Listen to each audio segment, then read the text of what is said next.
Welcome to the Deep Dive. Today, we're taking a close look at a political story that really shook things up in one of Africa's key nations.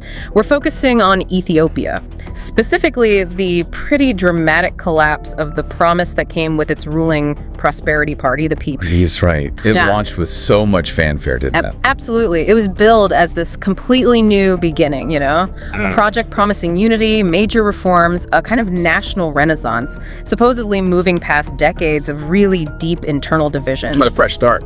Exactly. But then you look at the recent history and it's marked by huge internal displacement, inflation that's just spiraling, and these devastating, really drawn-out internal wars. A very different picture. So the big question is, how did that high-stakes promise just shatter so quickly, so spectacularly?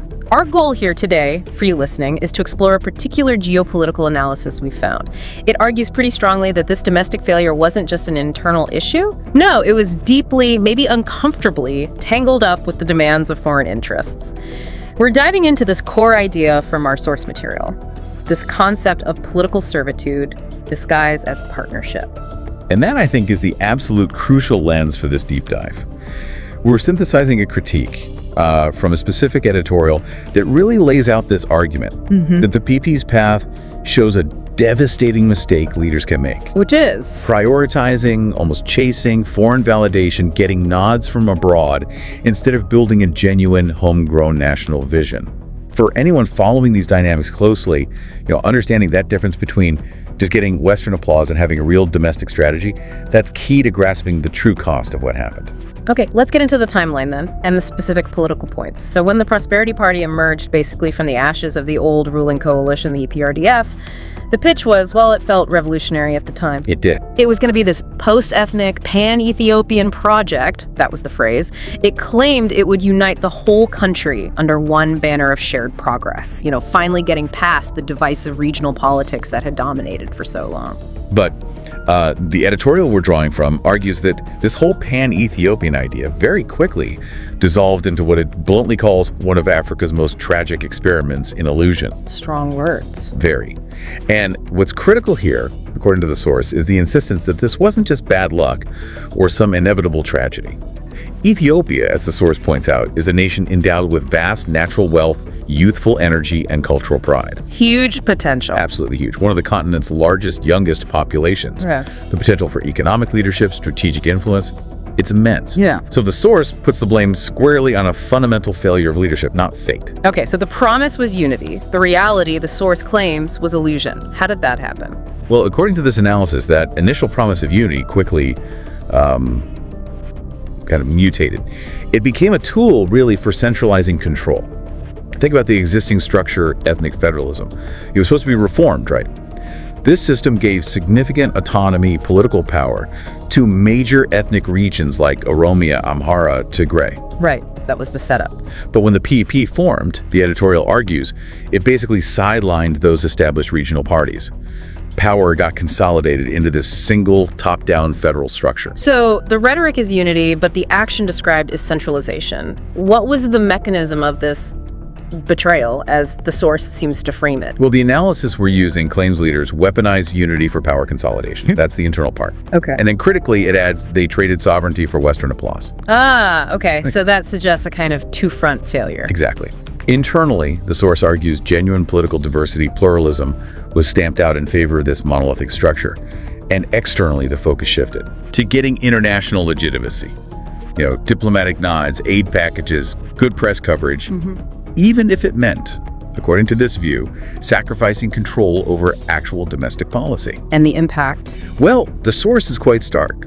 It says the youth, the very generation meant to inherit this bright future of prosperity, they instead inherited displacement, inflation, and endless war. It's framed as a profound waste of national potential. Let's explore that political shift more deeply, this move from reform to what the source calls repression. The details cited in the editorial seem to paint a picture of a total breakdown. Yes, the rhetoric of everyone pulling together just vanished, according to the source. Dissenting voices, particularly from the regions, were silenced. How? Through various means, apparently. Media crackdowns, political arrests, and ultimately entire regions became, internal war zones. And the editorial gets specific about the violence. It does. It details how quickly that internal failure turned violent. For instance, it points directly to the devastating conflict that kicked off in the Tigray region back in 2020. And that conflict is presented as the prime example. It's cited as the ultimate contradiction, really. A party named Prosperity becoming synonymous with large-scale war. What other specific outcomes does the source list? Because these are serious allegations. They are, and we need to be clear, we're reporting what the editorial claims. It lists terrible outcomes, including explicit claims of ethnic cleansing, humanitarian blockades, and political purges. Particularly in certain regions. Yes, specifically referencing conflict zones like Tigray. The editorial alleges the central government used the full power of the state, things like severe restrictions on humanitarian aid getting through, targeted arrests of figures who dissented, basically, using the state apparatus to crush opposition and maintain control. This, the source argues, is that complete weaponization of the state that just overshadowed any initial hope. The vision of a united Ethiopia got hijacked, it says, by power consolidation, which just paved the way for constant conflict. And this internal shift where conflict essentially became a tool of governance, that leads us right into the enormous economic and human costs, doesn't it? Yeah, the analysis really hammers home this disturbing irony. The party promising peace and prosperity becomes synonymous with perpetual militarization. It's a core contradiction highlighted in the source. And it describes this system as one that inevitably consumed its own potential. What does that mean in practical terms? Well, that consumption is both human and economic, according to the analysis. Think about the youth described as the very lifeblood of the nation. Instead of driving economic growth, building businesses, innovating, they were being drafted into these endless internal wars. The human cost must be immense. Staggering, the source implies. Not just those killed or injured, but also everyone pulled out of education, pulled out of productive jobs. That's a massive loss of human capital. And the financial side, equally draining. The cost of just sustaining these conflicts. Think about the federal budget. Money that could have gone to schools, hospitals, roads, infrastructure. Instead, it's diverted massively towards military spending. So it becomes a vicious cycle. Precisely. Yeah. It's the definition of a self-consuming model, according to this critique. Prioritizing immediate political survival through force rather than long-term national development. Okay, let's dig deeper into the economic policies, because this seems to be where that external influence the source talks about becomes really explicit. Yes. The editorial talks about the government's homegrown economic reform program, but it characterizes it very differently. It calls it an IMF-scripted austerity playbook. Now, that's a strong claim. What does that imply? It's a very pointed claim. It implies that Ethiopia's economic direction wasn't fundamentally shaped by its own national strategic plan. You know, like prioritizing specific industries or boosting agriculture in a certain way. But instead, it was shaped by the standard set of requirements that institutions like the International Monetary Fund and the World Bank, too, often impose when countries need access to crucial loans or debt relief programs. Okay, so what does that austerity playbook typically look like for a country like Ethiopia, according to this view? Well, usually it demands pretty immediate and often painful fiscal tightening. Meaning budget cuts. Drastic cuts, often. Cuts to government subsidies, think fuel, maybe basic food items, things that directly affect ordinary people's cost of living. What else? A big push towards privatization. Selling off major state-owned assets, even potentially profitable ones, like in the telecom sector, Ethio Telecom is often mentioned. And the currency. That's often the most critical part. Pressure to float the currency, or at least significantly devalue it, the birr in this case. The idea is to make exports cheaper on the global market and help manage shortages of foreign currency reserves.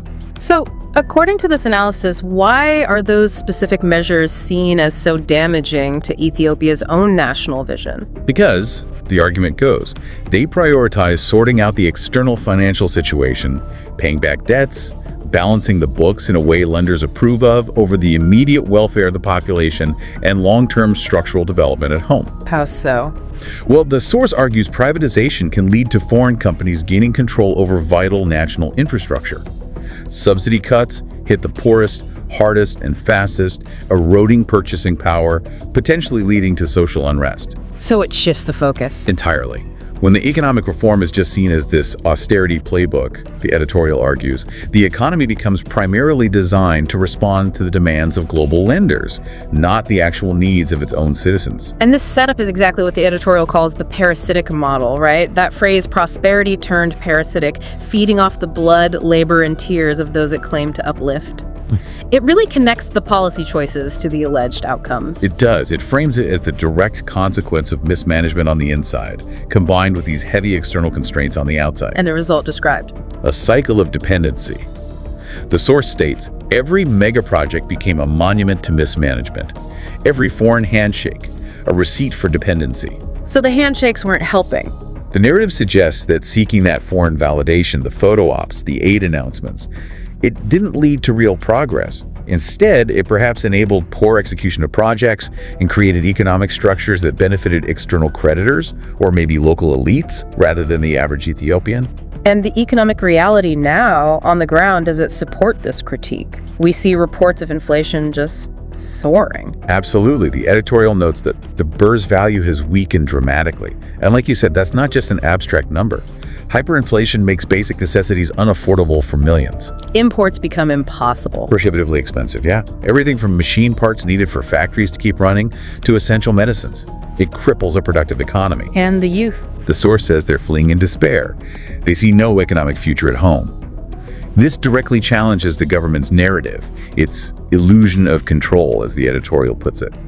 So yeah, the economic collapse really seems to validate the criticism that the leadership prioritized getting that international stamp of approval over accountable, effective domestic governance. Leaving the nation, the source argues, structurally dependent and incredibly vulnerable. And this structural dependency, according to the source material we're analyzing, wasn't just an accident. It was allegedly the intended result of a very specific geopolitical calculation.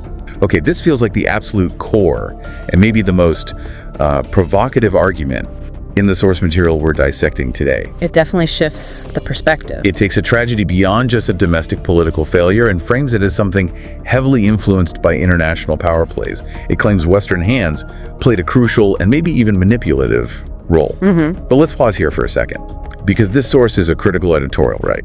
And its main thesis seems to put a lot of blame externally. It does. So we have to ask you, the listener, to consider, to what extent could this narrative be, perhaps unintentionally or intentionally, deflecting some blame away from what seem like undeniable internal issues? Things like corruption, maybe just sheer political misjudgment, the failures of that centralized model we discussed. That's the absolutely essential question to keep in mind when you're analyzing any piece of, let's say, charged geopolitical commentary like this. Right. The editorial does acknowledge internal failings. It talks about the repression, the mismanagement, the conflict. But its central argument is that external forces actively exploited those internal weaknesses. Its core thesis is that Western powers didn't necessarily see Ethiopia under the PP as a genuine partner for development. Instead, it argues, they viewed Addis Ababa primarily as a strategic pawn. A pawn in what game? A pawn specifically designed, according to this source, to help manage the incredibly volatile geopolitics of the Horn of Africa. Okay, that reframes everything. It suggests the support wasn't just about goodwill or shared values. Exactly. It suggests Western support was more of a transactional tool, leveraged, the source claims, to maintain a specific global financial order and a particular security setup in that crucial region. And the implication is that the PP leadership was willing, perhaps even eager, to make that trade-off. Okay, let's unpack this role of the pawn. The source seems to break it down into three specific functions that Western powers allegedly wanted this regime to perform. What are they? Right. The first function, according to the editorial, was the expectation that the regime would be willing to police the region. Police the region. Meaning? Well, the Horn of Africa is just hypersensitive geopolitically, isn't it? It borders crucial shipping lanes like the Bab el-Mandeb Strait. You've got massive instability in places like Somalia, the conflict in Sudan. A tough neighborhood. Extremely. So the argument is Western powers needed a strong, stable regional anchor. Someone who could deploy military force if needed, exert influence on neighbors, and importantly, help counter extremist groups like al-Shabaab. So by playing the policeman, Ethiopia secures external aid, diplomatic backing, legitimacy. But the cost the source argues, is potentially being dragged into conflicts that drain its own resources and might be more about external agendas than Ethiopia's direct interests. Okay, that links directly back to the domestic militarization we talked about earlier. What's the second function? This one seems to connect security to the global financial system. Yes, the demand, as the source puts it, that the regime contains sovereign nations that refuse the IMF leash. Refuse the IMF leash? That sounds loaded. It's perhaps the most, let's say, geopolitically sophisticated claim in the editorial. The context is that, globally, many developing nations are grappling with debt. Some are looking for alternatives to the traditional Western financial institutions. Like exploring non-aligned paths, or working more with BRICS nations. Exactly. Or simply pushing back against the strict austerity measures often demanded by the IMF and World Bank. So how does Ethiopia fit in, according to this theory? The source argues that Ethiopia, by being compliant with that IMF playbook itself, was then expected to act as a kind of regional enforcer. Enforcer? How? If neighboring countries tried to pursue a truly independent economic path, one outside that established global financial structure, the PP regime, with its significant military power and regional influence, would be expected to apply pressure. Maybe political pressure, maybe even economic pressure. To bring them back into line? To bring those sovereign nations back into compliance with the rules set by the established global financial system. So, adherence to the IMF way isn't just an economic policy choice anymore. It becomes, in this view, a geopolitical mandate. Wow, okay. And the third function. This one sounds more about perception management. Right. The requirement for the regime to align its internal propaganda with global narratives. Controlling the story. Pretty much. The soft power aspect. It means making sure Ethiopia's official messaging, its state communications, consistently supported broader international objectives defined elsewhere. For example? Like aligning perfectly with Western counterterrorism rhetoric. Or maybe selectively using human rights language to criticize geopolitical rivals, while perhaps downplaying or ignoring similar issues domestically. The goal being? To minimize any internal narratives or dissent that could challenge the external status quo. Essentially, the source argues, reducing the country's own sovereign voice to just an echo chamber for external diplomatic priorities. Okay, if you put those 3 points together, policing the region, enforcing financial compliance, aligning narratives, it does build a strong case for the editorial's view that the PP was, in effect, instrumentalized. Used as a tool, yes, to maintain a specific financial and security order that was advantageous to external powers.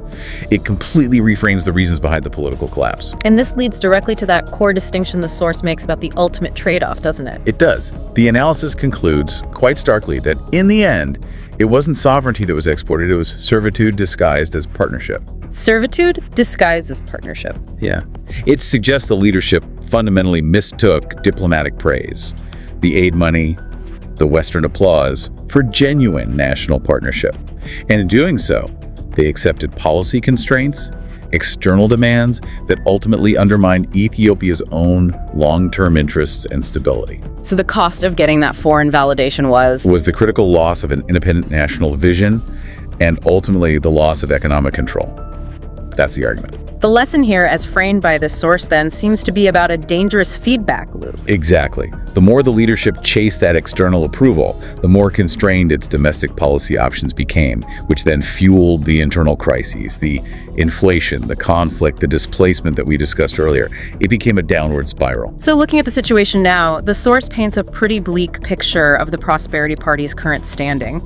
It uses terms like morally bankrupt, economically broken, and politically isolated. It suggests a total systemic failure, yes, a complete breakdown across the board. But it doesn't end there, does it? No, interestingly, the editorial frames this collapse not as the final word, not as an ending, but as the beginning of a reckoning. A reckoning? Meaning what? A painful, maybe, but ultimately necessary moment, a kind of forced accountability where the nation has to confront the fundamental falsehood, the core ideological error upon which this whole political project was allegedly built. And that central lie, according to the editorial, is? It's the lie that submission to hegemony brings progress. That's the intellectual takeaway of the entire critique. Submission to hegemony. Meaning the idea that perfectly aligning with dominant global power structures, accepting that role of servitude we discussed, would somehow unlock rapid development, stability, and prosperity. And the collapse proves that wrong. The internal collapse, drowning in debt, racked by inflation, mired in conflict, is presented as the definitive proof that this premise was a destructive illusion. It didn't bring progress, it brought crisis. And this reckoning, presumably, also has to confront the internal methods of control, the things we talked about earlier. Absolutely. The political purges, the silencing of independent media, the constant militarization used to maintain order. The source offers a reminder here. Nations built on propaganda cannot silence their people forever. Because reality catches up. Exactly. Economic despair, the sheer human cost of constant conflict. Yeah. Eventually, these things erode the power of state propaganda and control. They make the government's position ultimately unsustainable, the source argues. So if the political structure is described as broken and the economy is in deep trouble, where does this editorial actually find any source of hope? Well, it points very firmly towards the Ethiopian people themselves. It talks about their unmatched resilience. Resilience born from history. Yes, that resilience is framed as being rooted in this deep historical endurance. The source lists what they've weathered: imperialism, famine, dictatorship, and deceit over their long modern history. So there's a capacity to endure. A capacity for survival, yes, and potentially for political reorganization that goes beyond the lifespan of any single political party or leader. This enduring strength of the people is positioned as the real foundation for any possible rebuilding in the future. But resilience alone isn't enough, is it? No, the editorial insists that resilience needs to be actively channeled into fundamental change. It lays out a final requirement for any real renewal. Which is? That the awakening of the people must reject the cyclical curse of leaders who mistake obedience for order and foreign interests for vision. Break that down a bit. It's a challenge to future leaders, and maybe to the people choosing them. Prioritize an authentic sovereign national plan that genuinely serves Ethiopia's interests. Don't just fall back into the trap of maintaining political order by complying with external demands or using centralized force. Find a different path. So the entire analysis really builds towards this final, profound warning, doesn't it? It sums up the lesson learned from this whole alleged political failure. It does. History is whispering. Prosperity built on propaganda cannot stand. Prosperity built on propaganda cannot stand. It summarizes the whole trajectory perfectly, according to this view. The outward appearance, the facade of prosperity built on manipulated stories at home and these transactional dependencies abroad, it inevitably crumbles when it hits the hard realities of debt, internal war, hyperinflation. The true measure of a nation's strength and stability, the source concludes, has to be its economic sovereignty and its genuine commitment to its own people, not how much applause it gets from Washington or Brussels.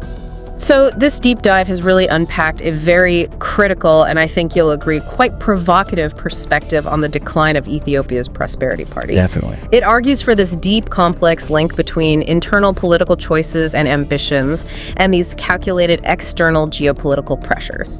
The central learning nugget, really, that we've drawn from synthesizing this geopolitical analysis for you is that the PP's collapse is presented almost as a textbook case study. A case study in how sacrificing a genuine sovereign national vision in favor of chasing external validation, basically accepting that strategic pawn role we discussed, leads, perhaps inevitably, to deep domestic crisis and political bankruptcy. Yeah, the editorial makes a really powerful case that, in this specific context, seeking foreign validation acted like a destructive mirage. How so? Well, chasing it, the argument goes, diverted essential resources, diverted political focus away from tackling fundamental domestic challenges. Yeah. And that led to a system that ultimately became, as the source termed it, parasitic and completely unsustainable. Okay, so we want to leave you, our listener, with a final thought to maybe mull over, drawing directly from the source material we've analyzed today.